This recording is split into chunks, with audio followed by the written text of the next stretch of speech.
자, 오늘 지난 시간에 로마서 14, 15, 16에 대해서 좀 공부를 해봤죠. 이제 17절을 이제 공부할 참인데, 그 17절을 공부하기에 앞서서 교리적인 차원에서 우리가 좀 공부를 해야 될 주제가 하나 있거든요. 그게 뭐냐 하면 믿음과 구원의 확신과의 관계입니다. 제목을 이렇게 붙여봤어요. 믿음과 구원의 확신과의 관계. 그게 뭐냐면 하나님이 예수를 죽은 데에서 살리시고 예수가 우리의 주인이 된다라는 것을 마음으로 믿고 입으로 고백하고 그 다음에 우리가 세례를 받고 그 예수 그리스도를 믿는 믿음으로 말미암아 우리가 신자가 되고 그리스도인이 되는 거예요. 그게 믿음이죠. 그런데 여러분이라면 잘 한번 생각해 보세요. 여러분들이 우리가 교회 처음에 다니게 되고 목사님으로부터 세례를 받았을 때 과연 우리가 하나님이나 예수님이 우리를 위해서 하시는 일에 대해서 들었을 수는 있지만 그걸 내가 마음으로 믿고 100% 확신을 가지고 이게 틀림없어. 난 확신해. 그래서 우리가 세례를 받고 교인이 됐을까요? 그 다음에 여러분들 또 교회 좀 다니시는 분들도 제가 한번 여쭤볼게요. 믿음이 점점 강해져 가지고 여러분들이 하나님이 살아계심을 확신합니까? 그리고 내가 구원을 받았으니 확신합니까? 그리고 지난 시간에 배웠던 우리 14, 15, 16절에서 내가 하나님의 아들임을 여러분들 확신합니까? 내가 죄의 세력에서 빠져나와서 그리스도 안에 있고 하나님의 은혜 안에 있다는 걸 여러분이 확신합니까? 여러분이 천국에 간다는 걸 확신합니까? 이런 겁니다. 믿음과 확신과의 관계입니다. 굉장히 중요한 문제입니다. 그래서 우리가 지난 시간에 14, 15, 16절을 배웠지만 아주 100% 그 문제에 대해서 우리가 깊이 있게 이해한 건 아니에요. 그래서 17절로 이제 또 들어가야 되는데 그거와 관련해서 우리가 이번 시간에는 이 문제에 대해서 이해를 하고 17절을 공부해보자 그런 얘기예요. 자, 이 확신이라는 거에 대해서는 확신에 대한 여러 가지 다양한 해석이 있다는 걸 우리가 이해를 해야 됩니다.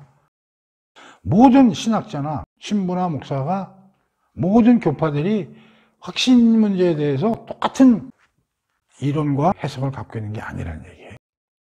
세 가지 정도에 대해서 우리가 짚어보겠습니다. 자, 우리가 처음에 세례받고 기독교인이 될 때 확신을 가지고 그리스도인이 되느냐? 여기서 첫 번째 견해는 우리가 구원을 확신하는 것은 불가능하다는 견해예요. 그러니까 우리가 기독교인이 되고 세례받은 게 확신이 있어서 되는 게 아니라 확신 없이 그냥 그렇게 믿게 돼서 그냥 세례받았다는 거예요. 확신이 아주 불가능하다고 얘기를 하는 견해가 있는데 이게 뭐냐면 로마 캐톨릭에서는 구원은 신자는 확신을 할 수가 없어. 그래서 이 확신을 갖다가 우리가 얻으려면 누구한테 가야 되냐면 교회에 가야 되고 성당이죠. 그리고 사제들한테 가서 그들로 하여금 우리가 확신을 얻게끔 그들이 하는 것이지 일반 신자들은 확신하고는 우리 못한다는 거예요. 정통 기독교에서는 죽으면 우리가 어디로 갑니까? 낙원이나 음부. 우리가 부활한 이후에는 천국과 지옥. 이렇게 딱 구분되어 있죠. 그런데 로마 캐톨릭에서는 연옥이라는 게 있어요. 연옥은 뭐예요? 대기장소예요. 이게 천국으로 갈지 밑으로 갈지 몰라. 예를 들어 우리 부모님이 돌아가셨는데 연옥에 계시는 거예요. 천국에 있는지 지옥에 있는지 몰라. 그럼 불안하잖아. 그걸 어떻게 해야 돼? 그러니까 우리 자손이나 우리가 누가 기도나 그런 열심히 하는 거 봐서 돌아가신 분이 연옥에서 위로 가나 아래로 가나가 결정된다는 거예요. 그것도 이쪽에 뭐냐면 구원에 대한 확신이 없기 때문에 연옥 교리도 나오는 거야 이런 얘기. 거긴 그래. 로마 캐톨릭이 옛날에 뭐 성경도 없었으니까 성당 가야 신부가 얘기를 해줘야 뭐 우리가 아는 거지. 하나님 말씀을 우리가 뭐 공부할 수도 없고 막 그랬잖아요. 교회 역사를 보면 그렇습니다. 그러니까 로마 캐톨릭에서는 구원이나 이런 거에 대한 확신을 가지려면 누구한테 가야 돼? 교회나 사제들한테 가야만 가능했다 그런 얘기예요. 그 다음에 이제 여러분들은 뭐 이제 그 신학 공부를 많이 안 하시니까 그냥 듣기만 해요. 칼 바르트라는 사람이 있는데 굉장히 유명한 신학자입니다. 이 사람은 신정통주의 신학의 개척자다. 이렇게 이제 칼 바르트를 얘기하고 있죠. 대단히 유명한 신학자고 이 사람을 존경하고 그런 사람들이 많습니다. 그런데 이 칼 바르트에 의하면 이 사람도 개인이 구원을 확신한다는 것은 불가능하다. 이렇게 얘기를 합니다. 그래서 여러분들이 혹시 키에르케고르라는 사람에 대해서 들어봤는지 모르겠지만 실존주의 철학자 중에 하나입니다. 키에르케고르. 근데 그 사람은 어떤 얘기를 하냐면, 이 사람도 크리스천이거든요. 근데 이 사람은 어떻게 믿냐면, 우리가 하나님을 믿냐, 예수님을 믿냐 하는 문제는 결단의 문제다. 그렇게 되어 있어요. 결단. 확신이 아니라 결단이야. 그러니까 내가 인생을 살아보니까, 아, 예수라는 분이 살아있다고 결단을 하고 그분 말씀을 믿고 따라가면 내가 세상 사는 게 좀 편해지고 좋아질 것 같다는 결단이 중요하다는 거예요. 그러니까 결단이라는 거는 어떤 사실이든 팩트하고는 관계가 없는 거예요. 그냥 내가 결단하느냐 안 하느냐 그런 얘기예요. 예를 들면 이런 얘기죠. 어떤 사람이 와서 제주도에 가봐라. 경치가 굉장히 좋아. 근데 난 안 가봐서 확신이 안 들어. 확신일의 문제는 내가 서적을 찾아보든가 비디오를 보든가 해서 다른 사람들의 의견을 듣든가 해서 여러 사람 의견을 종합해보니까 이게 확실한 것 같아. 그게 확신이고요. 그래서 내가 가보는 거하고요. 결단은 그게 아니라 좋다는 얘기를 들었는데 이게 좋은지 아닌지 나는 몰라. 근데 내가 좋을 거야 그냥 결단을 해버린 거야. 그래서 난 갈 거야. 이게 결단이야. 그러니까 좀 다르죠. 확신하고 결단은. 그러니까 칼 바르트레 신학자는 키에르케고르의 철학 사상을 밑바탕에 깔고 신학을 연구한 사람이기 때문에 그래서 그 칼 바르트가 신정통주의 신학의 창시자라고 그러지만 여기 배경에 뭐가 깔려있냐면 실존주의 철학이 기본에 깔려있는 특히 키에르케고르의 사상이 굉장히 밑바탕에 깔려있다. 근데 그런 사람들은 이 구원의 확신에 대해서 개인은 구원을 확신할 수 없다. 다만 결단일 뿐이다. 뭐 이런 얘기예요. 이게 뭐 이거에 대해서 그냥 들어놓기만 하세요. 굉장히 어려운 개념이기 때문에 이러한 해석하는 부류가 있다. 두 번째는 믿음의 본질은 확신이다. 확신이 없으면 믿을 수가 없다는 얘기예요. 우리가 뭘 믿으면 내가 확실하다는 걸 신념을 갖고 있기 때문에 내가 믿는 것이지 확신에 신념 없이 어떻게 믿느냐 그런 얘기죠. 이런 거는 주로 루터라든가 켈빈을 비롯한 그들의 동지들, 그 다음에 아르미니우스주의 존 웨슬리나 이러한 사람들은 이제 주로 이런 의견에 가담하는 그런 사람들이에요. 그러니까 뭐냐면 확신이 없으면 믿을 수 없다는 거죠. 오케이? 그러니까 이거하고 완전히 반대되는 거죠. 세 번째는 1번과 2번은 이제 절충한 것 같은 해석인데 이게 뭐냐면 확신이 믿음의 필수 요소는 아니나 우리가 확신은 소망하고 갈망해야 한다. 이건 뭐냐면 우리가 믿을 때 확신이 100% 깔고서 우리가 믿는 건 아니라는 얘기예요. 물론 little 조금의 요소는 있겠지. 100% 확신이 없는데 믿을 수는 없겠죠. 그러나 우리가 확신을 해야 되는 거를 소망하고 갈망은 하면서 살아나가야 된다는 거죠. 이게 오늘날 대부분이 이게 정통적으로 다수설이 되겠어요. 그래서 이거는 주로 웨스트민스터 신앙고백서, 그 유명한 성경에 대한 신조죠. 그 웨스트민스터 신앙고백서도 이제 이 의견을 따르고 있는 거고요. 그 다음에 대부분의 정통적 복음주의자들이 이 견해를 이제 따르고 있다.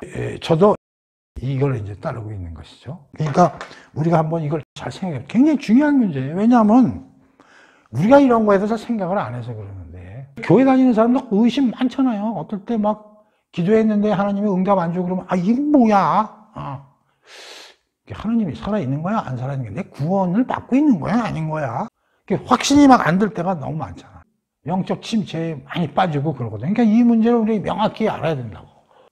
솔직히 우리가 교인 세례받을 때 뭐 모든 걸 다 알고서 한 건 아니잖아요. 얼리틀은 맞아. 그러나 확신이 전제가 된 건 아니다. 그러나 내가 이제 믿기 시작했으니까 구원의 사역에 대해서 우리가 점점 그거를 확신을 가지고 받아들일 수 있도록 갈망하거나 소망은 해야 된다. 그런 얘기예요. 오케이? 네. 그래서 이 확신에 대한 여러 가지 다양한 이런 견해가 있다는 걸 봤고요. 그 다음에 두 번째는 믿음과 확신의 여러 가지 문제에 대해서 좀 알아보는데, 자, 그러면 의심이 믿음의 반대가 되는 말이냐? 우리가 의심해. 믿음이 점점 줄어드는 거냐? 대부분 이렇게 생각하거든요. 의심이 많으면 믿음도 약해지고, 그렇죠? 믿음이 강하려면 의심은 없어져야 되고. 근데 정확히 말하면 의심과 믿음이 대비되는 뜻은 아니에요. 의심은 뭐하고 대비가 되냐면 확신이라는 거하고 대비가 되는 거예요. 의심이 점점 많아지면 확신이 점점 줄어드는 거지. 의심이 줄어들면 확신이 높아지는 거고. 근데 이걸 우리는 믿음하고 관련을 갖는다고요.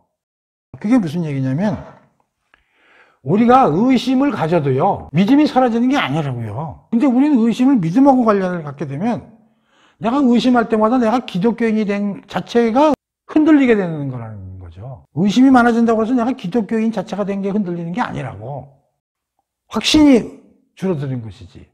나하고 우리 아버지의 관계는 내가 우리 아버지가 좀 의심스럽고 뭔가 아버지가 하는 일이 내가 마음에 안 들고 좀 그래. 그렇다고 해서 아버지하고 나하고의 관계가 무너지는 게 아니라는 거죠. 뭐 이해가 좀 이상한데 어쨌든. 그러니까 의심이라는 단어는 믿음과 대비를 시키지 말고 확신과 대비되는 단어다. 그러니까 이게 무슨 얘기냐면 믿음을 갖고 있는 사람들도 여러 가지 이유로 심각한 의심을 일으킬 수 있다 그런 얘기예요. 믿음을 갖고 있더라도 의심이 증가할 수 있다 그런 얘기예요. 믿음은 하나님이 주신 은혜잖아요. 믿음을 자꾸만 여러분들이 믿어서 교인이 됐다고 생각하면 안 된다고. 하나님이 주신 은혜로 말미암아 내가 믿음이라는 통로를 통해서 하나님이 우리를 자녀 삼으신 거거든요. 근데 내가 의심이 좀 난다 그래가지고 하나님이 주신 은혜로 인한 믿음으로 우리가 그리스도인데 그 자체가 흔들린다 그러면 말이 안 되는 거지. 그럼 하나님은 뭐 한 거야? 하나님이 아무리 당신의 능력으로 그리스도인을 만들었는데 우리가 의심이 좀 감정적으로 들고 안 들고 들고 안 들었다고 해서 그리스도 안으로 들어왔다 바깥으로 나왔다면 그건 말이 됩니까? 그래서 이 문제를 우리가 정확히 알아야 된다는 거죠. 그래서 우리가 그리스도인이 된 거에 대해서 긴가 민가 이런 원천적인 문제에 대해서 근심을 갖게 되고 침체에 걸리는 거예요. 뭐 나의 감정에 내가 굴곡에 따라서 기본적으로 하나님이 큰 일을 하신 믿음으로 말미암아 의롭게 됐다는 그 큰 일이 흔들려서는 안 된다 그런 얘기죠. 그게 굉장히 중요하다 그런 얘기. 그래서 오늘 이 문제를 가지고 우리가 좀 생각을 해보는 겁니다. 여러분들도 자녀 키우다 보면 그런 생각이 있죠. 아우 저게 내 자식 맞아? 쟤 왜 저렇게 말을 안 들어? 그런 얘기 많이 하죠 엄마들이. 저건 내 뱃속으로 나는데 저건 전혀 내 새끼 같지가 않아. 그런 감정이 확 드는 거야. 아 그렇다고 걔가 내 자식 아닙니까? 그건 아니죠. 그런 거와 비슷한. 그러면 이거 왜 의심이 일어나는가? 죄 문제 때문에 죄. 우리가 죄를 완전히 말살시키고 성화돼서 거룩의 열매를 맺어야 되지만 우리가 아무리 교회 다니고 그러더라도 죄를 과거보다는 덜 짓죠. 그러나 탐심 이런 게 아직도 없어지지 않고 우리 안에서 일어난단 말이에요. 이제 그런 문제들 때문에 우리가 초토막에서 그리스도 안에 있으면 정죄됨이 없다고 배웠지만 이런 느낌을 갖는단 말이에요. 죄의 문제 때문에. 그렇기 때문에 우리가 이제 의심이 일어나고 이제 이런 일들이 이제 발생할 수 있다는 거예요. 그 다음에 그 믿음의 본질은 우리 믿는다는 것은 실천하고도 관련이 있는 거죠. 이게 적극적인 면을 가지고 있거든요.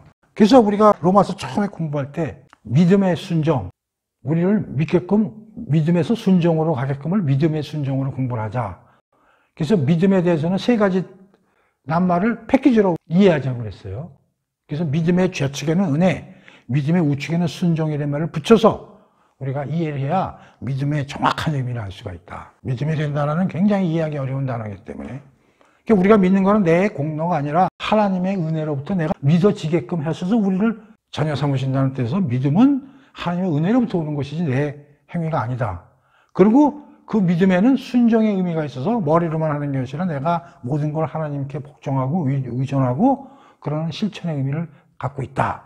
그러니까 믿음이라는 건 실천하고 굉장히 관련이 있는 거예요. 그래서 내가 하나님의 자녀가 되고 그리스도인이 됐으면 그걸 그대로 실천을 하고 살아야 돼. 그러다 보면은 아 내가 그리스도인이구나, 내가 하나님의 자녀라는 확신을 점점 얻을 수가 있다고. 그런데 이 믿음의 본질을 실천과 적극적인 면이라는 걸 잊어먹고 그냥 가만히 앉아서 머리로만 계속 갖고 사는 사람에게는 의심이 강하게 일어나는 경우가 많다 그런 얘기죠. 그러니까 항상 신앙생활을 확신이 없더라도 적극적으로 하고 성경 공부도 많이 하고 그렇게 하다 보면 점점 아 내가 하나님의 자녀고 내가 구원받았는 것에 대한 확신이 점점 얻어낼 수가 있는데 가만히 그런 건 안 하고 그냥 옛날과 똑같은 생활을 하고 아유 그래 그냥 뭐 믿음으로 말미암아 난 그리스도인이지 그러고 있으면 의심이 계속 더 쌓인다 그런 얘기예요. 그런 차원에서 신앙을 적극적으로 강하게 하지 않고 밋밋하게 하는 사람일수록 의심이 굉장히 강하게 일어난다 그런 얘기예요. 우리가 교회에 다니다 보면 신앙이 강한 사람이 있어요. 그런 사람들은 하나님이 살아계시고 내가 구원받았다는 걸 강하게 실천하면서 사는 사람일수록 그런 확신이 강화되는 걸 우리가 알 수 있어. 그러나 아무리 머리가 좋고 이런 사람들도 그냥 왔다 갔다 하는 사람들은 보면은 그리스도인 같은 데도 얘기를 해보면 휘청휘청해. 의심이 많고. 그래서 이제 우리가 의심이 많이 일어나는 경우는 뭐냐면 이런 그 죄 문제하고 좀 관련이 있고 실천 문제하고도 굉장히 관련이 있다. 그래서 우리가 그냥 확신이 없어도 믿음이 가능하다. 그 다음에 확신에는 두 가지 종류가 있는데 하나는 객관적 확신이고요. 두 번째는 주관적 확신입니다. 객관적 확신은 뭐고 주관적 확신은 뭐야? 좀 어려운 개념인데 신학자들이 교리상 이렇게 이제 구분을 해놓고 설명들을 많이 합니다. 객관적 확신, 주관적 확신. 구원 문제나 하나님이 하시는 일, 예수님이 하시는 일, 그런 문제에 대해서 내가 객관적으로 확신한다는 건 뭐냐면 성경을 통해서, 그러니까 성경에 있는 건 보편적 진리잖아요. 그러니까 모든 사람한테 다 적용이 되는 그런 거잖아요. 그런 성경이나 이런 걸 통해서 하나님이라는 분이 계시고 하나님은 우리 구원을 위해서 이런 일을 하시고 예수님은 이런 일을 하시는구나. 그런 게 성경책에 이렇게 쓰여 있구나. 하나님이 그걸 우리들로 하여금 다 알게끔 이렇게 하는 거구나. 그래서 어떻게 보면 머리로 이성적으로 믿게 되는 그런 걸 객관적 확신이라고 이제 그러고요. 이 주관적 확신이라는 게 뭐냐면 내면적, 개별적 확신입니다. 이 문자로 하는 게 아니라 내가 갑자기 마음에 맞아, 하나님은 진짜 계시지. 이거는 다른 사람은 못 느끼는 거예요. 객관적 확신은 내가 느끼는 거나 다른 사람들이 생각하는 거나 똑같은 거예요. 왜? 성경이나 이런 문자를 통해서. 그래서 그걸 객관적 확신이라고 그러고, 주관적 확신은 나만이 느끼는 거야. 내가 어제 강하게 임팩트를 받았어. 내면적으로. 예수님이 살아계시는 게 확실해. 하나님 나 진짜 사랑하는 것 같은 기분이 확 든 거야. 확신이 쫙 올라간 거야. 그 다음날 이제 교회 가가지고 이제 친한 집사나 권사를 만나가지고 내가 말이야 어제 이런 어마어마한 체험을 했다니까 너는 해봤냐? 근데 이제 나는 그런 거 없어. 나는 모르겠는데 이거야. 그러니까 이 사람하고 나하고 달라. 체험했다고 해도 그 체험한 내용이 달라. 그래서 이게 내면적이고 주관적인 거라는 거야. 그래서 확신에는 객관적 확신과 주관적 확신이 있다. 근데 여기서 이제 문제가 발생하는 거예요. 주관적 확신에서 문제가 발생하는 게 이걸 너무 강조하다 보면 신비주의로 빠지는 거죠. 체험을 강조하다 보니까 어떻게 돼? 계속 하고 싶어 이게. 계속 성령 체험하러 다니고 주관적 체험하러 다니고 계속해서 이쪽으로 빠져들 수가 있는 거야. 굉장히 위험성이 많죠. 그래서 어떤 교회나 어떤 신학자들은 이 객관적 확신을 중요시하는 경우가 많아요. 왜? 이 주관적 확신은 진짜인지 가짜인지 확인하기도 어렵고 잘못하면 신비주의로 빠지니까 이 객관적 확신을 그걸 강하게 추구하는 사람이 많고, 또 어떤 사람들은 그거 아니야. 주관적으로 우리가 체험을 해야지. 그 뭐 성경 공부하는 것도 중요하지만 또 이런 걸 강조하는 또 교회나 그런 또 목사님들도 계시는 거예요. 중요한 건 뭐예요? 균형이죠. 그래서 이거에 따라서 교파도 달라지고 교리도 좀 상해지고 하는 문제들이 여기서 발생하는 겁니다. 이 확신 문제 가지고. 그러나 어떻게 됐든지 그러니까 우리는 어떻게 균형을 찾아야 된다. 주관적 확신을 추구하면 너무나 감정적이 되고 너무나 신비주의적이 되고 너무 객관적 확신에만 치중하면 신앙이 좀 맹맹하게 되고 머리로만 신앙을 하게 되는 그러한 문제도 생긴다. 그런 얘기예요. 그래서 이게 굉장히 중요한 문제거든요. 그러니까 확신에는 두 가지가 있구나. 그래서 우리가 앞에서도 얘기했지만 믿음은 확신을 가지고 100% 믿는 건 아니지만 확신을 갈망하고 소망해야 된다. 우리가 객관적 확신을 중요시하고 베이스에 근거를 두지만 주관적으로 성령님의 사역을 통해서 내가 내면적으로 체험하는 것도 그건 아니야 라고 버리거나 터부시해서는 안 된다. 그것도 우리가 소망해야 된다. 그런 얘기죠. 그럼 우리가 지금 왜 이 공부를 하고 있냐면 이게 14, 15, 16절하고 관련이 있기 때문에 이걸 공부를 하는 거거든요. 자, 그러면 여기서 이제 무슨 문제가 되냐면 확신에는 두 가지 확신이 있다고 한다면 객관적 확신과 주관적 확신이 있다면 그러면 우리가 참 확신을 가졌다는 그 근거는 어디서 찾아야 되느냐. 이론적으로는 그래 객관적 확신도 좋고 뭐 주관적 확신 얘기인데 그럼 내가 그럼 참된 확신을 갖고 있는 거는 그럼 나는 어떻게 그걸 체킹해 볼 수 있는가. 굉장히 어려운 문제고요. 중요한 문제입니다. 교회 다니는 사람은 항상 이 문제에 대해서 신경을 써봐야 돼요. 그래서 이제 크게 이제 세 가지 일로 나뉘는데요. 하나는 그 하나님 말씀, 성령을 통한 확신이죠. 이게 우리가 앞에서 찾아보면 뭐냐면 객관적 확신과 연결되는 거예요. 내가 믿음을 굳건히 할 수 있는 확신이 있느냐 없느냐? 그건 성경과 하나님 말씀을 통해서 성령의 조명을 받아가지고 이런 말이 성경에 쓰여 있구나. 그래 맞아. 옛날에 몰랐는데 이제 받아들일 수 있을 것 같아. 그리고 성경 공부를 많이 하고 또 설교도 많이 듣고 함으로써 성경의 근거를 두면서 점점 확신이 들어져. 그러면 내가 나는 지금 이제 점점 확신이 갖고 있다는 걸 이제 내가 느끼게 된다는 거죠. 그래서 이제 기본적으로 참된 확신의 근거는 하나님 말씀 성경을 통해서 점점 내가 믿음의 확신 또 구원의 확신이 점점 늘어나는 걸 이제 확인할 수 있다는 거죠. 그런데 이것만 가지고 부족하다는 거죠. 아까도 얘기했지만 이건 객관적 확신만 가지고 부족하다는 거죠. 그래서 내 안에 생명이 살아 움직이고 있다는 것을 통해서 우리가 확신을 점검해 볼 수가 있다는 거죠. 그럼 내 안에 그리스도 안에 있는 새 생명 안에 있는 건데 내가 생명이 살아있다는 걸 어떻게 느끼는 건가? 성경을 통해서 보니까 이런 것들이 있어. 그 예수가 그리스도임을 믿는 것. 그 다음에 형제를 사랑하는 것. 요거는 요한일서, 이거 찾아보진 않겠어요. 요한일서 3장 14절 16절을 보면은 형제를 사랑하라는 거예요. 하나님의 계명을 지키라는 거죠. 이걸 지켜야 그리스도인이라는 거예요. 그리고 네가 살아있다는 증명이 되는 거예요. 그러니까 내가 살면서 옛날하고 달리게 자꾸만 교회 나가서 옆에 있는 사람들 좀 도와주고 싶고 그런 사람들로서 봉사도 하고 싶고 이런 느낌이 막 드는 거야. 그러면 성경에 보니까 그런 사람들은 생명이 살아있다는 거라는 거야. 그러면 내가 그래 맞아. 그럼 내가 지금 구원받고 있는 확신을 이제 내가 느끼게 되는 거죠. 지금까지 우리가 구원의 확신 문제에 대해서 믿음과 관련해서 몇 가지 이제 우리가 얘기를 해봤는데 이걸 하면서 여러분들 어떤 생각이 들어요? 우리가 구원의 확신 문제와 성령님의 사역, 그거는 긴밀히 관련이 있다는 걸 우리가 알아낼 수 있을 거예요. 그렇죠? 그러니까 결국은 구원의 확신에 관한 문제는 무엇과 관련이냐면 성령님하고 관련이 많다는 거예요. 객관적 확신이 됐든 주관적 확신이 됐든. 그래서 결국 구원의 확신 문제를 논하다 보면 성령님의 일하는 방식에 대해서 우리가 논의를 안 할 수가 없다는 거예요. 우리가 공부한 거에 보면 성령에 대해서 상당히 공부를 좀 많이 한 편이에요. 성령님에 대해서 요한복음 우리가 14장을 공부하면서 그 성령님의 문제에 대해서 한 두세 번에 나눠서 공부를 한 사례가 있었고요. 그 다음에 사도행전 처음 들어가기 전에 두세 번에 걸쳐서 성령님에 대해서 우리가 또 공부를 해봤어요. 왜냐하면 사도행전은 성령행전이다. 성령님의 힘으로 복음이 전파되었기 때문에 우리 사도행전을 사도들이 한 행적을 정한 거지만 사실상은 성령님이 하신 행적을 기록한 거나 마찬가지이기 때문에 우리 사도행전을 성령행전이라고 부른다 그랬죠.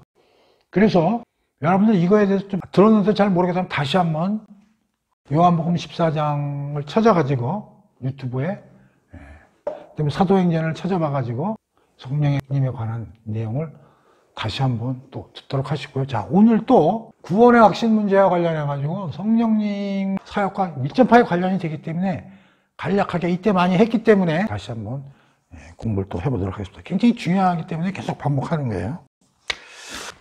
제가 항상 얘기하는 거지만 성령은 하나님의 영이 그리스도의 영 같은 개념이라고 항상 많이 얘기를 하죠.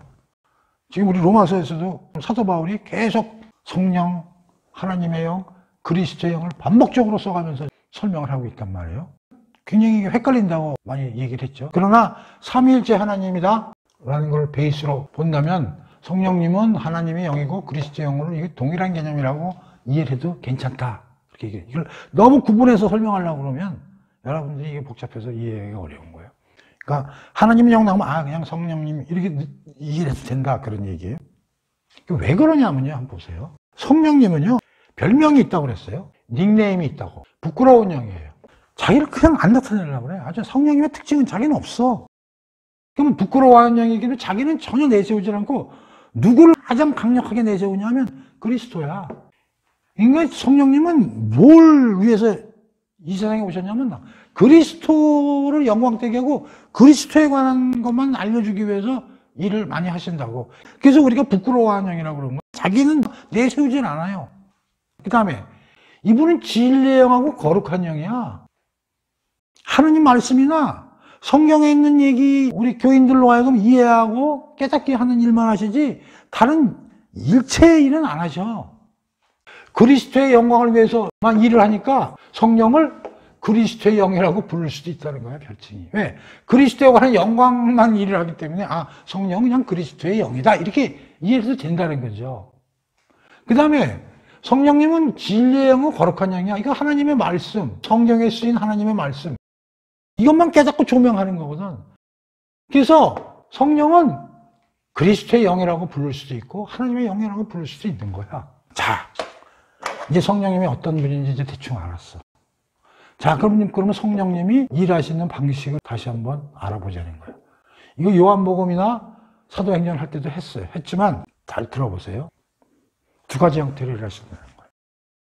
제가 두 가지를 썼어요. 성령님의 일반 사역, 성령님의 특별 사역. 일반적으로 일하신다, 특별히 일하신다, 그런 얘기죠. 성령의 일반 사역을 성령님의 일반 세례, 이걸 성령님의 능력 세례, 뭐라고요? 성령님이 하시는 사역을 두 개로 나눠볼 수가 있는데 일반적인 거와 특별한 걸로 나눠본다는 거예요. 우리가 오프라인을 보러 가더라도 일반석 있고 특별석 있잖아요. 야구장을 가더라도 특별석 있고 외야석에서 보는 일반석 있고 그러듯이 성령님도 일을 이렇게 일반적으로 공통적으로 하시는 일이 있고 특별하게 하시는 일이 이렇게 나눠서 볼 수 있다는 거예요. 그래서 이걸 또 다르게 설명하면 사역이라는 말을 세례를 붙여서 이건 성령님의 일반 세례, 이거는 성령님의 능력 세례, 또 이렇게 사용하는 신학자들도 있다는 거예요. 어쨌든 자, 성령님의 일반 세례는 뭐냐면 객관적 확신하고 연결이 되고요. 이건 주관적 확신하고 좀 연결이 되는 거예요. 성령님의 일반 사역은 뭐냐면 성경이나 하나님 말씀을 통해서 모든 그리스도인에게 공통적으로 차별 없이 하시는 사역이에요. 하나님이 일단의 사람들을 선택해서 예수 그리스도한테 준다고. 그게 교인이죠. 그런 사람들을 성령님이 뭘 하자면 그리스도와 연합을 시키신다고. 우리 연합교리에 대해서 배웠잖아. 6장에서 넘어서. 그 다음에 성경이나 이런 걸 통해서 우리를 새로운 사람으로 성향을 바꿔서 거듭나게 하세요. 모든 그리스도인은 다 의롭게 되고 거듭나게 하시는 일을 하세요. 성령님이. 그거를 우리는 성령의 일반적인 사역이다, 그런 얘기예요. 그리고 이거는 우리가 사실 스스로 잘 느끼질 못해요. 그런 것 같다는 느낌만 있지 확실하게 느끼지 못한다고. 이러한 일들을 성령님이 하신다고. 그런데 여기 봐. 성령의 특별사역, 성령의 능력 세례라는 건 뭐냐면 이게 주관적 확신과 관련되는 거야. 어느 시점에 누구에게 강력하게 느낌, 정서, 감정을 체험할 수 있도록 강한 임팩트를 줘서 무언가를 느끼게끔 하시는 일을 하신다는 거예요. 누가? 성령께서. 이건 앞에서 우리가 공부한 주관적 확신하고 연결이 되는 거고, 일반 사역은 객관적 확신하고 연결이 되는 거예요. 이런 거죠. 옛날에 욕쟁이 할머니 있는 집이래. 지금 돌아가셨다는데 뭐 욕을 그렇게 하신다고 그러대. 근데 그 전주에 가면 콩나물 해장국이 이제 유명하거든요. 비빔밥도 유명하지만. 거기 가보면 그 가스가 나오는 이 구멍들이 여러 개 있어가지고 거기다 하나씩 올려놓잖아요. 그리고 거기서 이제 가스불이 올라와가지고, 왜냐면 사람들이 뭐 아침에 워낙 많은 사람들이 이제 오니까. 그런데 예를 들어서 이렇게 한번 생각해봐. 어떤 사람이 와갖고, 할머니, 아우, 나 빨리 줘. 나 지금, 당장 지금 나가야 되는데, 이거 언제 끓는지 모르는데, 나 좀 빨리 끓여서 좀 해줘. 할머니가 이제 막 욕을 하면서. 안 돼! 그래도 빨리 해주세요. 그러니까 이제 할머니가 가가지고, 어느 구탱해가지고 가스불을 확 올리는 거예요. 이게 막 가스불이 그냥 확 올라가지고 그냥 치글치글하게 해가지고 이제 그걸 이제 해가지고 이제 준단 말이에요. 그러면 가만히 보면은 이게 내가 그냥 예로 만든 거예요. 똑같이 가스불이 조용하게 일을 하다가 갑자기 할머니가 와서 확 트니까 가스불이 쫙 올라가지고 강하게 열을 뿜어가지고 이제 데우는 거죠. 그게 능력 세례다, 성령에. 이렇게 한번 느낌을 갖는 거예요. 성령님은 모든 일을 성경을 통해서 예수 그리스도의 영광과 하나님의 말씀을 조명하고 우리를 깨닫게 하고 우리에게 강권하고 이런 얘기를 쭉 그렇게 평소에 계속 하신다고. 그러다가 어느 순간에 확 욕쟁이 할머니가 가스불을 올리듯이 서병훈에게 어느 날 갑자기 확 와가지고 성령님이 가스불을 올리듯이 강하게 임팩트를 주는 거예요. 그걸 내가 느끼고서 내가 진짜 하나님의 자녀고 구원을 내가 확실히 받고 하나님의 사랑이 진짜구나 하는 거를 강하게 나한테 느낌이 오게 되는 거죠. 그것도 성령님이 하신다는 얘기예요. 그걸 우리가 뭐라고 부른다? 성령님의 특별사역, 성령의 능력 세례라고 우리가 이름을 붙였을 뿐이에요. 기타 일반적으로 조용히 하시는 걸 성령님의 일반 사역, 성령 일반 세례라는 얘기로 우리가 그 단어를 붙였을 뿐이야. 그런데 이 성령님의 능력 세례를 어떤 학자들은 성령 세례 이렇게 이름을 붙여서 설명도 한다 이런 얘기예요. 그러니까 성령 세례 그러면 성령의 능력 세례구나. 성령 특별 사역이구나. 그래서 우리가 성령 공부를 하면서 굉장히 어려운 게 뭐냐면 학자마다 교파마다 용어를 이렇게 달리 쓴다고. 어떤 사람은 성령의 일반 사역, 어떤 사람은 성령의 일반 세례 이렇게 쓰는 사람도 있고, 어떤 사람은 성령의 특별 사역, 어떤 사람은 성령의 능력 세례, 어떤 사람은 그냥 성령 세례. 그러니까 성령 공부를 하는 사람들이 멘붕에 걸리고 어려워지고 성령님에 대해서 헷갈리는 생각을 갖게 됐고, 이런 어마어마한 오해와 신비주의에 빠지고 엉뚱한 일들이 무지하게 많이 생기는 게 기독교계에서. 무슨 말인지 아십니까? 그러니까 이걸 정확히 이해를 해야 돼요. 이걸 이해를 못하면 여러분들이 이단의 길에 빠질 수도 있고, 그 성경을 곡해해서 해석할 수도 있고, 5만 가지 잡다한 이상한 일들이 많이 벌어진다는 거예요. 오늘부로 이걸 좀 정확히 좀 이해를 해줬으면 좋겠어요. 서병원 유튜브 채널을 듣는 사람들은. 성령님은 두 가지 형태로 일을 하실 수가 있다. 하나는 일반적인 형태로, 객관적인 형태로 일을 하실 수 있다. 이게 대부분이요. 그러나 특별히 특별사역, 능력세례, 성령세례의 이름으로 우리에게 말씀과 관계없이 다이렉트로 강하게 우리한테 체험을 하게 하시는 일을 하시는구나. 그걸 우리는 성령세례라고 그런다. 그런 얘기죠. 그러나 이런 일은 많이는 안 하시죠. 대부분이 어떻게? 조용히. 성령께서는 일반적으로 모든 그리스도인들을 하나님의 말씀을 제일 깨닫도록 조명하고 깨닫게 하고 우리를 의롭게 하고 거듭나게 하고 거룩한 열매를 맺도록 이징하고 이런 일을 쭉 하신단 말이에요. 그 중에 이런 강한 일을 하신다 그런 얘기죠. 그런데 이 성령 세례와 이 주관적 확신 쪽으로 강하게 집중하다 보면 신비주의에 빠지게 되고 성령 체험 이런 쪽으로 강하게 빠지게 된다는 거죠. 그리고 이런 걸 주로 추구하는 사람들은 말씀 공부 잘 안 하는 거죠. 재미가 없어. 성경 공부하는 게. 그냥 확 체험하는 게 너무 좋아. 너무 강렬하니까. 이런 걸 추구하던 교파들이 교회에서 엄청나게 많았던 거야. 그러다 보니까 정통적인 신학계나 이런 데서 이거를 터부시하고 오로지 성경이다. 성경을 통해서 성령님이 일반적으로 하시는 그거가 중점적으로 돼야지 이런 거 별로 중요하지 않다. 이건 전부 이단적인 요소가 강하다. 그러니까 이게 양쪽으로 구분이 되는 거야. 성령님이 하시는 객관적 일반 세례 이게 100%다. 아니다. 우리 체험으로 남아야 된다. 이러한 극단적인 신비주의 성령 세례를 추구하는. 그래가지고 교회사에서도 지금으로 말하면 극우와 극좌로 정치가 나누듯이 그런 식으로 나눠지는 때도 많았고 지금도 일부 그러한 교파나 교회들도 있다는 거죠. 그래서 우리는 여기서 어떻게 해야 돼요? 밸런스를 잘 잡아야 된다.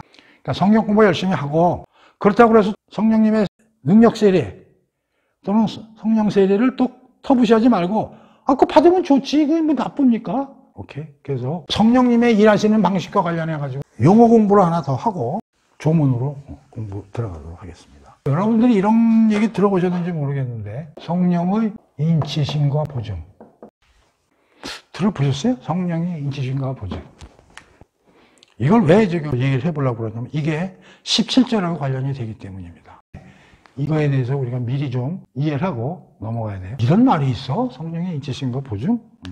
제가 몇 개 귀절 찾아볼게요. 세 가지 찾아볼 건데요. 고린도후서 1장 22절 한번 보겠습니다. 그가 또한 우리에게 인치시고 보증으로 우리 마음에 성령을 주셨느니라. 그가 또한 우리에게, 그가 누굴 것 같아요? 21절 보세요. 우리를 너희와 함께 그리스도 안에서 굳건히 하시고 우리에게 기름을 부으시는 하나님이시니 그가는 누구예요? 하나님이겠죠. 하나님이 우리에게 인치시고 보증으로 우리 마음에 성령을 주셨느니라. 이게 무슨 뜻이야? 하나님이 우리에게 성령을 보내주셨어. 고마운 거지. 그런데 이게 뭐래? 인치시고 보증한 것이래. 자, 고린도후서 5장 5절 한번 또 찾아볼게요. 곧 이것을 우리에게 이루게 하시고 보증으로 성령을 우리에게 주신 이는 하나님이시다. 하나님이 성령을 우리에게 주셨어. 이게 똑같아. 이것이 뭐요? 보증이래. 자, 에베소서 1장 13절 14절 또 한번 찾아보겠습니다. 그 안에서 너희도 진리의 말씀 곧 너의 구원의 복음을 듣고 그 안에서 또한 믿어 약속의 성령으로 인치심을 받았으니 이는 우리 기업의 보증이 되사 그 얻으신 것을 속량하시고 그의 영광을 찬송하게 하려 하심이라. 자, 13절에 보면 너희도 진리의 말씀 구원의 복음을 듣고 믿어서 약속의 성령으로 인지심을 받았다. 우리가 이제 복음을 믿은 거지. 이것이 꼭 성령으로 인지심을 받은 것이다. 이제 이렇게 돼 있고 14절 보세요. 너희도 기업의 보증이 되사 기업이 나와. 기업에 성령님이 보증이 됐다 이런 얘기요. 조금 굉장히 어렵죠? 설명을 해볼게요. 우리가 조금까지 전에 성령의 일하시는 방식에 대해서 우리 공부를 했잖아. 일반적으로 일하시고 특별적으로 일하신다고 했어요. 일반적으로 일하시는 걸 우리는 일반 세례, 일반적으로 하시는 거는 공통적으로 모든 그리스도인에게 하신다고 그랬어요. 그래서 이거는 객관적 확신하고 연결이 된다고 그랬어요. 특별적으로 일하시는 거는 모든 그리스도인을 대상으로 하는 게 아니라 개별적으로, 그건 주관적 확신하고 관련이 되는 거고, 그건 내면적으로 일하신다고 그랬어요. 자, 여기에 성령의 일하시는 거와 관련한 거는 중요한 게 성령에 나와 있는데, 성령의 일하심이 인치심, 보증, 이런 얘기가 나와요. 우선 인치심이 뭐냐? 인이 뭐냐면 도장인자라고. 도장을 찍는다. 우리가 도장을 왜 찍어? 우리가 보통 계약을 하다 이렇게 서로가 도장을 찍잖아. 그래서 중요한 문서에는 한 장 한 장마다 이렇게 접어가지고 도장을 확 누른단 말이야. 인친되는 게 도장을 찍는다는 거거든. 그럼 인친되는 얘기는 뭐냐? 이걸 확실하게 한다는 거지. 틀림없다. 그런 얘기 아니야. 그 다음에 보증이라는 얘기는 뭐냐면, 어떤 계약을 했는데 물건이 왔다 갔다 해야 되는데 계약금, 보증금 이걸 내는 이유는 뭐야? 그 계약이 확실하게 이행된다는 걸 보여주기 위해서 일부 내는 거 아니야. 만약에 그걸 이행 못하면 보증금이나 계약금이 누구한테 가? 계약한 당사자한테 그걸 몰수해서 가져갈 수 있는 거야. 그러니까 이 보증이라는 건 그래서 뭐하고 관련되냐면 그 물건하고 많이 관련되는 거야. 기업. 그럼 계약금이나 보증금을 걸었다는 얘기는 뭐냐? 앞으로 모든 걸 완벽하게 이루어진다는 조건 하에서 이런 보증금과 계약금을 거는 거 아니야. 그렇죠? 그런데 이 세계 규제를 보면 하나님이 성령님을 이 세상에 보내고 우리 안에 내주시킨 것은 무언지 모르지만 이것에 도장 찍음이요 계약금이라는 거야. 누가? 성령이. 하나님이 나를 구원하시겠대. 그런데 그게 진짜인지 가짜인지 우리는 몰라. 하나님이 그렇게 말씀을 하셨대. 너희를 내 자녀로 만들었고 나의 모든 영광을 너한테 줄 거고 그래서 너희들이 죄인이지만 나는 아들을 삼고 그렇게 하시겠대. 그럼 어떻게 믿어요? 우리가 어떤 사람하고 계약을 하는데 내가요 이 집 살게요 1억에 일주일 뒤에 돈 드리고 이 집 사겠습니다. 그랬더니 그 집을 갖고 있는 사람이 어떻게 믿어요? 계약서 씁시다. 계약서 썼어. 도장을 꽉 찍었어. 보증금도 내셔야지. 그래서 내가 10% 1,000,000원 낼게요. 1,000,000원 냈어. 오케이. 그러면 그 완벽하게 우리는 이제 계약이 성립돼서 확실히 이루어지겠습니다. 그렇게 되는 거잖아요. 똑같아. 하나님이 우리한테 와서 내가 예수를 보내고 너희를 구원하고 아들 삼고 하늘나라에서 너희들을 살게 해주고 너희들을 죄와 사망에서 그 모든 일을 하셨어. 이제 우리 입장에서 그럼 어떻게 믿어요? 못 믿겠냐? 네. 못 믿겠는데요? 그래? 그러면 계약서 쓰자. 하나님하고 나하고 우리가 계약을 어떻게 써요? 내가 성령을 보내줄게. 그 성령이 계약서에 도장 찍은 거에 대한 보증서랑 똑같은 거야. 그 다음에 우리한테 하늘나라를 준대. 그걸 어떻게 믿어요? 성령을 보내줄게. 성령이 그 계약금이야. 그 얘기야 이게. 다시 말하면 성령을 보내주시는 게 하나님 입장에서는 우리의 계약서에 도장 찍어주고 보증금 내준 게 그런 의미다. 그런 얘기예요. 그러니 성령이 우리 안에 오고 성령이 이 세상에 보내졌다는 사실을 내가 알기만 한다면 계약서에 도장이 찍힌 거구나. 보증금이 납부된 거구나 라고 확신할 수가 있는 거죠. 그러니까 만약에 내가 내 안에 성령님이 계신 걸 내가 모른다면 하나님이 하신 일에 대해서 확신을 못 갖는 거지. 자, 요런 게 있다는 걸 우리 머리에 두시고요. 지금 사도 바울이 하고 싶은 얘기가 뭐냐면 이 얘기예요. 하나님이 예수를 통해서 우리를 구원하시기 위한 일을 하신다고. 근데 중요한 게 뭐냐면 이건 사실이라는 거예요. 팩트라는 거예요. 확실하다는 거예요. 이걸 사도 바울은 얘기를 하고 싶어요. 하나님이 우리를 위해서 예수를 통해 사신 일이 확실하다. 믿어라. 확실하다. 그것만 얘기하고 싶은 게 아니야. 두 번째. 근데 너희 의심스럽지? 사실인데도 의심스럽지? 근데 이 확실하다는 걸 확신을 가져야 좋겠지? 이것까지 아는 사람이야. 사도 바울이. 그 확실해. 그걸 니네들이 확실하다는 것을 너희들이 확신을 가지면 더 좋겠지? 그런데 너희들이 확신의 근거가 필요하지? 우리 일반적으로 계약서에 도장이 찍혀 있고 보증금이 납부됐다면 그 계약은 확실히 이루어질 거라고 확신할 수 있지. 그럼 그런데요? 그런데 이 계약서와 보증금이 누구냐면 성령님이라는가. 이 모든 것이 확실한데도 불구하고 너희들이 확신을 가질 수 있게끔 계약서고 납입금이 성령이야. 그리고 이 성령이 너희들 안에서 일을 하고 있다는 걸 너희들이 안다면 너희들은 하나님이 하시는 구원을 확신할 수 있지. 이 얘기를 하고 싶은 거야. 어디서? 14절에서 17절까지. 엄청난 내용입니다. 그냥 무슨 영에 이끌리면 하나님의 아들이요 양자의 영을 받아 아빠로 부르짖으라 성령이 너희의 영과 더불어 하나님의 아들을 증거. 그게 무슨 의미냐? 그걸 알아야 되거든요, 여러분들이. 그래서 이게 지금 우리가 지금 이 짓을 하고 있는 거예요. 사도 바울은 대단한 사람입니다. 이 사람 머릿속에는 두 가지를 하고 싶어. 1. 확실함. 2. 확신. 확실함. 하나님하고 예수님이 하시는 일이 확실한 걸 알려주고 싶어, 우리한테. 그것뿐 아니라 이게 너희들이 확신을 가질 수 있게끔 해주겠다는 뭘 통해서? 성령. 왜? 성령님이 인지심이고 계약금이기 때문에. 근데 왜 갑자기 계약금이 나오고 보증이 나왔을까? 17절에 관련이 있기 때문에 그래요. 잘 드세요. 확실함하고 확신하고는 틀린 거예요. 확실해. 제주도에 내일 비가 올 거야. 확실해. 근데 나는 확신을 못 가져. 내일 제주도에 방송을 했어. 내일 비가 올 것입니다. 확실해. AI가 얘기했어. 근데 나는 그걸 못 믿어. 내가 그걸 믿으면 다음 주에 가겠지. 그럼 내가 어떻게 확신을 갖느냐? 그걸 사도 바울은 우리에게 보여주고 싶은 거야.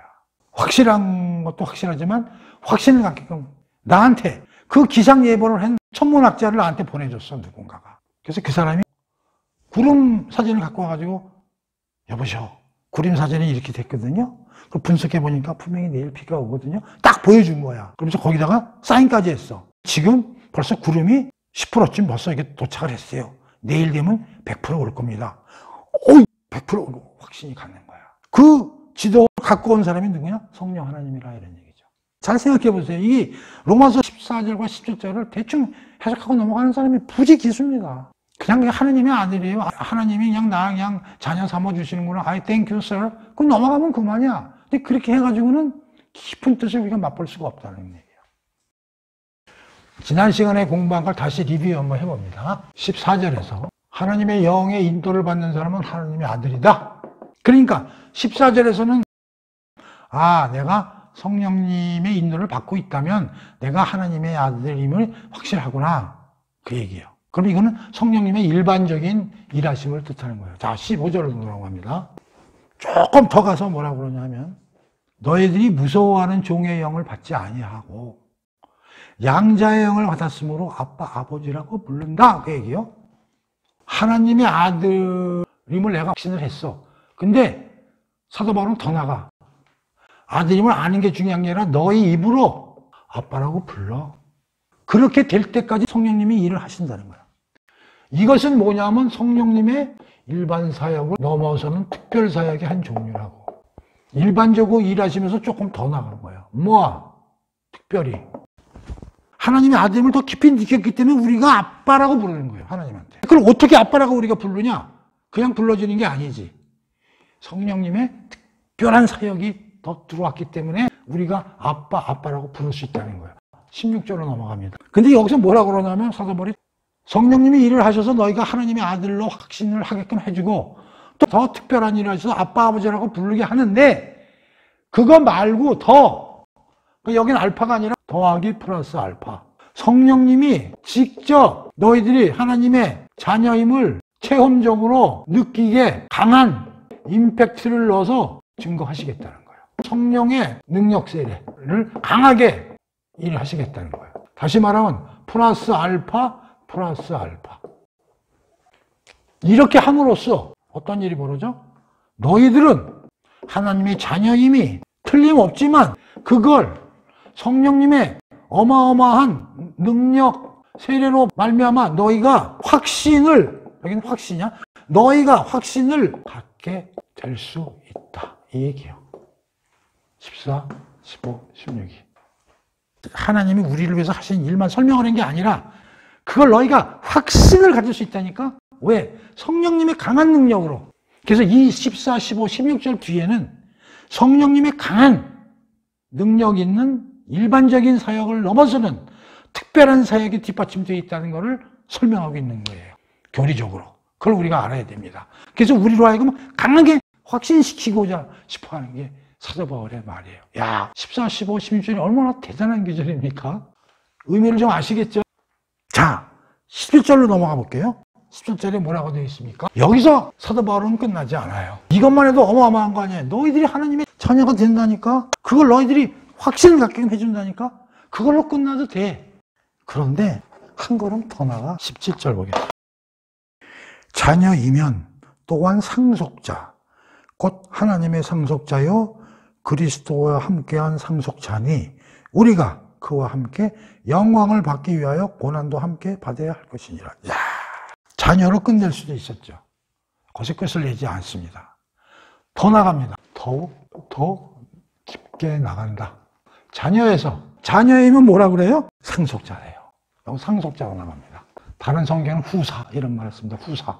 후사라는 게 상속자래요. 자녀가 더 강한 개념입니까? 상속자가 더 강한 개념입니까? 니들이 자녀의 특권을 받았지 자녀가 되면 말이야 아들이 되는 자권도 어마어마한 건데 상속권을 얘기하는 거야 지금.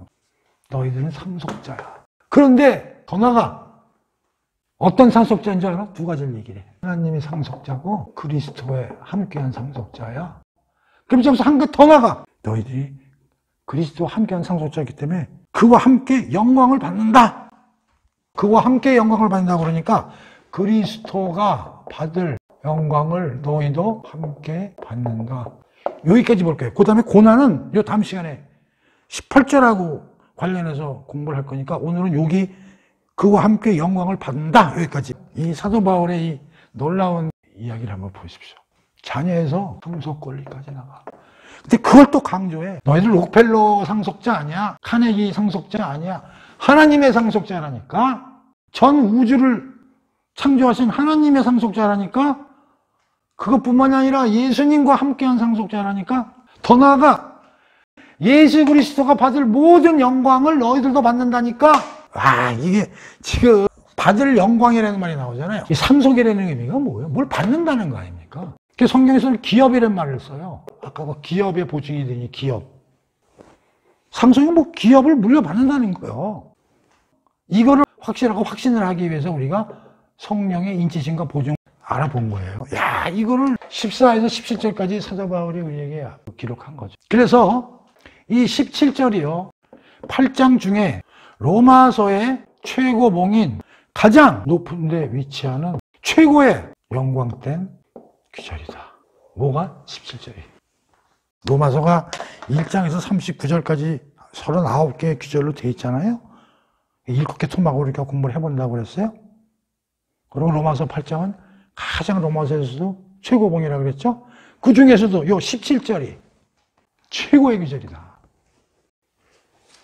우리를 하나님의 자녀에서 상속자로, 하나님의 상속자요, 예수 그리스도와 함께한 상속자를 끌고 가면서 우리는 예수 그리스도가 받을 그 영광의 선물을 우리도 같이 받는다. 그래서 17절이야말로 최고의 구절이라는 거죠. 이 이야기는 17절은 앞에서 얘기를 했어요. 5장, 2장, 4절. 또한 그로 말미암아 우리가 믿음으로 서 있는 은혜에 들어감을 얻었으며 하나님의 영광을 바라고 즐거워하느니라. 여기 나오죠? 영광 또 나오잖아요. 그러면 여기서 왜 하나님의 상속자요 그리스도와 함께 상속자로 다시 또 강조를 하냐? 또 이걸 얘기해주고 싶은 거야. 아까도 얘기했지만 너 정주영이 상속자 아니야. 이건희 상속자 아니고 하나님의 상속자라고. 그 얘기는 뭐야? 너희들이 상속받을 내용이 100% 퍼펙트한 거야. 하나님이 해주시는 일인데 그게 틀림이 있겠냐? 하나님이 우주의 창조자 아니냐? 세상을 관리하는 분이죠? 그분의 상속자라니까? 근데 인간이 한 예언이나 상속은 바뀔 수 있지만 하나님이 말씀하신 것은 전혀 불변하고 바뀔 수가 없는 것이야. 그걸 강조하고 싶은 거죠. 그러면서 또 한 번 그래, 예수와 함께한 상속자. 예수가 누구야? 하나님이 예수에게 모든 통치권을 위임하시고 지금 하나님 우측 보좌에서 이 전 우주를 다스리는 분이 누구요? 예수 아니야. 그리고 하나님은 이 모든 우주를 누구 손에서 창조하셨어? 예수 그리스도를 통해서 창조하신 분 아니야? 그 예수의 상속자라니까. 히브리서 1장 2절을 한번 찾아보겠습니다. 이 모든 날 마지막에는 아들을 통하여 우리에게 말씀하셨으니 이 아들을 만유의 상속자로 세우시고, 만유의 상속자가 뭐야? 모든 이 우주 만물의 상속자로 누굴 세우셨다는 거야? 예수를. 그런데 우리가 예수와 함께한 상속자라는 거예요. 모든 만물에 대한 상속을 우리가 예수님과 같은 상속자로서 물려받는다는 거죠. 기업을. 어마어마한 얘기 아닙니까? 그래서 이걸 강조한 것이죠. 이거를 총정리하겠습니다. 1장 1절부터요 17절까지를 통으로 결론을 맺어보겠습니다. 1. 우리가 예수 그리스도 안에 있음으로써 우리는 의로 여겨지고, 그럼으로써 우리가 정죄함이 없어지며 성화로 거룩함의 열매를 맺을 수 있게 되므로 율법의 요구가 충족될 수 있고 종국적으로 몸의 부활도 이루어진다. 더욱 우리의 지위는 하나님의 아들로 승격되고 이로써 예수 그리스도와 함께 상속자가 되어 우리에게 하나님이 준비하신 기업을 받게 되며 종국적으로 우리도 예수 그리스도의 영광됨을 보게 되고 우리도 그곳에 참여하여 우리도 영화롭게 된다는 내용이다. 이게 일제 집식하신 내용입니다. 어마무시한 내용 아니에요? 보세요. 우리가 예수 그리스도 안에 있기 때문에 우리가 의로 여겨지고 정죄함이 없어지며 성화로 거룩함의 열매를 맺을 수 있게 되어 율법의 요구로 충족될 수 있고 종국적으로 몸의 부활로 이루어지며 더욱 우리의 지위는 하나님의 아들로 승격되고 이로써 예수와 함께한 상속자가 되어 우리에게 하나님이 준비하신 기업을 받게 되며 종국적으로 예수 그리스도의 영광됨을 보게 되고 우리도 그것에 참여하여 우리도 영광되게 된다는 내용이 1장 10절까지입니다. 그러므로서 17절이야말로 최고 끝판왕이다. 그래서 하나님의 구원은 확실하고 성령님의 일반 사역과 능력 사역을 통해 우리가 이를 확신할 수 있다고 사도 바울이 쓰고 있는 겁니다. 엄청난 내용이죠. 네. 그래서 이 14절에서 17절까지 여러분들이 잘 이해해야 됩니다. 대충 뭐 하나님이 우리는 뭐 하나님의 자녀야. 그냥 고맙고 좋지 뭐. 이렇게 읽고 넘어갈 문제가 아니라고. 이 귀절 뒤에는 성령님이 어떻게 일하시는 게 다 스며들어 있다 이 말이야. 하나님의 일반 세례와 능력 세례. 일반적으로 얘기하는 하나님의 성령 세례도 다 포함되고 성령 하나님의 인치심과 보증의 역할 그것이 다 포함되어 있는 이런 어마무시한 내용이 14절, 10절까지 포함되어 있다. 오늘은 여기까지 공부를 하고 다음 시간에는 17절 마지막에 고난을 포함해서 18절부터 네 번째 대목으로 하도록 하겠습니다. 자, 오늘 공부 연습 끝내도록 하겠습니다.